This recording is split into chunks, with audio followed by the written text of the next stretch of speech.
शिव महापुराण की कथा कहती है पुरुषोत्तम मास चालू हुआ है, अधिक मास चालू हुआ है।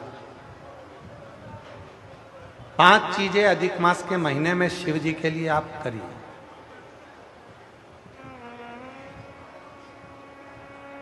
तीन वर्ष में एक बार अधिक मास आता है, पुरुषोत्तम मास आता है। हम पूरी कथा पुरुषोत्तम मास की भी आपको कथा के बीच में कहेंगे। इसलिए पुरुषोत्तम मास में जो कथा चल रही है 3 जगह पर, एक करनाल में हो जाएगी, इसके बाद में फिर दुधाना गांव में महाराष्ट्र में हो जाएगी, फिर एक ऑनलाइन हो जाएगी। ऐसी तीनों कथा हमने अधिक मास पार्ट 1, अधिक मास पार्ट 2, अधिक मास पार्ट 3 इस नाम से हम इस कथा को दिए। पूरे पुरुषोत्तम मास में, अधिक मास में आपको 3 कथाएं हम श्रवण कराएं, बाबा की कृपा हुई तो। और उन तीनों कथाओं का क्रम, शिव को कैसे रिझाया है। 5 चीजें धारण करो। आज 17 मई से अधिक मास प्रारंभ हुआ है, जो 15 जून तक चलेगा। इस 15 जून तक के अधिक मास में 5 चीजें अपने अंदर धारण करना है। पहले नंबर का,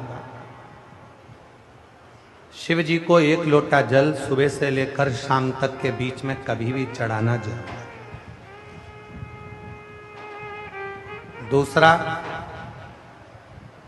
शंकर जी के मंदिर में या बेलपत्री के नीचे या तुलसी के क्यारे के पास में एक दीपक अवश्य लगाएं। चाहे सुबह लगाएं, चाहे शाम को लगाएं, तुम्हारी मर्जी पड़े तब। दीपदान जरूर करो, जल जरूर चढ़ाओ। तीसरा, एक बेलपत्री को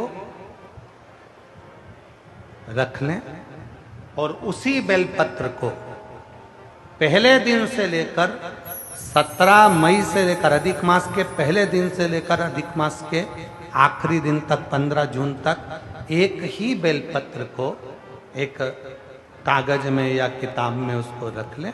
उसको रोज शिव जी को समर्पित करें। श्री शिवाय नमस्तुभ्यम बोलकर अपनी कामना करें। वापिस उठाकर उसको अपने किताब में रख लें। फिर कल वापिस समर्पित करें, फिर वापिस रख लें, फिर वापिस समर्पित करें। 1 महीना अधिक मास का, पुरुषोत्तम मास का, यदि एक ही बेलपत्र को सर्वत्र चढ़ाया जाए, उसी बेलपत्र को बारंबार समर्पित करा जाए और उस बेलपत्र को अधिक मास पूर्ण होने के बाद फिर उसको, जो आप मालपुआ दान करते हैं, उस मालपुए के साथ अगर दान कर दें तो जिंदगी में कभी किसी के दरवाजे पर हाथ नहीं फैलाना पड़ेगा। भगवान इतनी बरकत आपको प्रदान करे, इतनी बरकत दे। एक बेलपत्र, वही बेलपत्र पहले दिन से चालू होती है। किसी भी शिवलिंग पर, चाहे पार्थिव पर चढ़ा लो, आप चाहें तो अपने, हम गुरुजी हम वहां पर नहीं है, हम कथा में रहते हैं, हम कथा सुनने जाते हैं, तो हम कहाँ चढ़ाएं? एक कंकर उठाओ, पार्थिव पे चढ़ाओ। पेड़ के नीचे पार्थिव बनाया, उसी पे चढ़ा के रख ली। फिर उसी को बेलपत्र को, उसी बेलपत्र को बारंबार पूरे अधिक मास के महीने में 1 महीने तक उसी बेलपत्र को चढ़ाना है, उसी को रखना है। फिर आखिरी दिन जो अधिक मास पूर्ण होगा, उस दिन उस बेलपत्र को मालपुए पे रखकर शिव जी को चढ़ाकर लेके आना पहले, फिर मालपुए पे रखना और उसको रखकर फिर भगवान उस मालपुए को तुम दान। मालपुआ दान नहीं कर सकते तो तुम बतासे दान कर दो, पर मीठे के साथ उस बेलपत्र को दान किया जाता। बतासा है, मिठाई है, कोई 33 कोई भी सामग्री 33 जो मीठी हो वो रखकर आप दे सकते।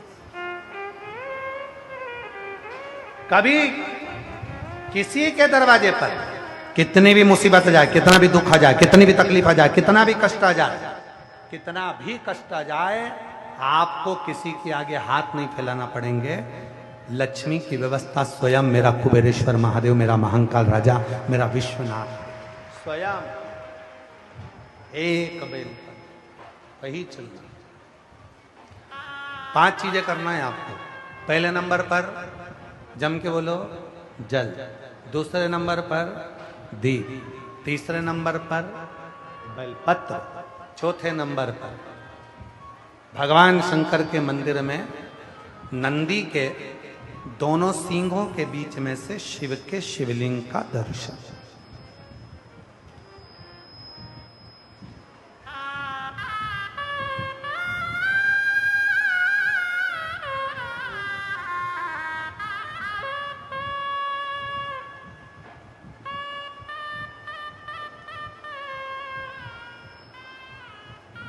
नंदी के जो सींग है, उन सींग के मध्य में से भगवान शंकर का दर्शन। क्यों? किस लिए? अगर पुरुषोत्तम मास में, अधिक मास में हम नंदी के दोनों सींगों के बीच में से शंकर के शिवलिंग का दर्शन कर लेते हैं तो अपने अंतिम सांस तक शरीर के अंदर कोई बड़ी बीमारी कभी नहीं आती, कोई गंभीर बीमारी कभी नहीं। क्योंकि